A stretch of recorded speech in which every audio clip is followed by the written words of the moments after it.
அவருக்கு கடந்த பிப்ரவரி மாத இறுதியில் இளம் வயதிலேயே அவருக்கு இருந்த அந்த நுரையீரல் தொற்று ஆனது 88 வயதிலும் அவருக்கு அந்த நுரையீரல் தொற்றின் அடுத்த கட்ட பாதிப்பு ஏற்பட்டதால் அவர் ரோம் நகரில் உள்ள மருத்துவமனையில் அவருக்கு சிகிச்சை அளிக்கப்பட்டது. சுமார் 38 நாட்களாக மருத்துவமனையில் போப் பிரான்சிஸ் அனுமதிக்கப்பட்டிருந்த போதே அவர் உடல்நிலை தொடர்பான பல்வேறு வதந்திகள் அந்த காலகட்டத்தில் அவர் பரவியது. இருந்த போதிலும் உடல்நலம் திரும்பி அவர் மீண்டும் வாட்டிக்கன் நிலத்திற்கு சென்ற போது உலகம் முழுவதிலும் உள்ள கத்தோலிக்க கிறிஸ்தவ மக்கள் மகிழ்ச்சி அடைந்தனர். போப் பிரான்சிஸ் உடல்நலம் குணமடைந்த நிலையில் நேற்று நடைபெற்ற அந்த ஈஸ்டர் தின சிறப்பு பிரார்த்தனை நிகழ்ச்சிகளிலும் கலந்து கொண்டு அவர் கிறிஸ்தவ மக்களுக்கு பிரார்த்தனை செய்திகளையும் அந்த ஆசிகளையும் அவர் வழங்கினார். இந்த சூழ்நிலையில் தான் அவருக்கு நேற்று நிமோனியா காய்ச்சல் நேற்று இரவு ஏற்பட்டதாக கூறப்பட்டது. அதன் பின்னர் மீண்டும் மருத்துவமனையில் சிகிச்சை பெற்று வந்த நிலையில் இன்று காலை 7:35 மணிக்கு அவரது உயிர் பிரிந்ததாக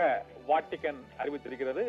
பெண்களின் சுதந்திரம் மற்றும் பெண்களின் பிரச்சனைகள் தொடர்பான அந்த வேதாகமத்தில் உள்ள கருத்துக்கள், கிறிஸ்தவர்களின் நம்பிக்கைகள் உள்ளிட்ட பல்வேறு பிரச்சனைகளுக்கு இன்றைய சமூக மாற்றத்திற்கு ஏற்ப அதற்கான தீர்வுகளை நாம் முன்னெடுத்து செல்ல வேண்டும் என்று அவர் அந்த ஒரு முற்போக்கான ஒரு சீர்திருத்த கருத்துக்களை கொண்ட ஒரு மத தலைவராக போப் பிரான்சிஸ் திகழ்ந்தார் என்பது அது கிறிஸ்தவ அந்த கத்தோலிக்க கிறிஸ்தவ மக்களிடையேயும் அந்த சீர்திருத்த உணர்வுகள் மற்றும் மகளிர் உரிமைகள், இது தவிர பல்வேறு நம்பிக்கைகள், அறிவியல் ரீதியான பல்வேறு நம்பிக்கைகளுக்கு அவர் ஆதரவாகவும் மக்களின் குரலாகவும் போப் பிரான்சிஸ் பொறுப்பு வகித்தார். கடந்த 12 ஆண்டுகளாக 2013ஆம் ஆண்டு போப்பாக பொறுப்பு வகித்த அந்த 16வது பெனடிக்ட் பதவி விலகியதை அடுத்து அங்கு வாட்டிக்கன் நகரில் போப்பாண்டவராக பொறுப்பு வகித்த போப் பிரான்சிஸ் சில காலம் அவர் அந்த மத ரீதியான அந்த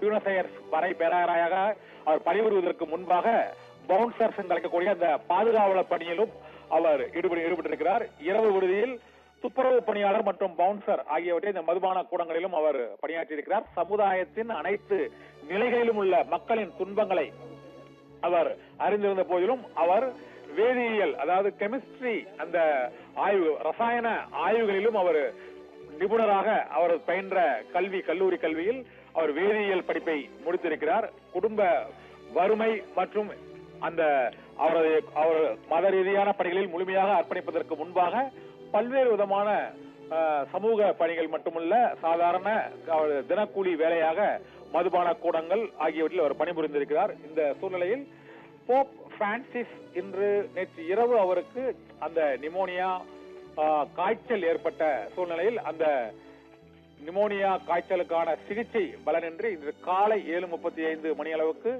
போப் பிரான்சிஸ் உயிரிழந்து காலமானார் என்று வாட்டிக்கன் அறிவித்திருக்கிறது.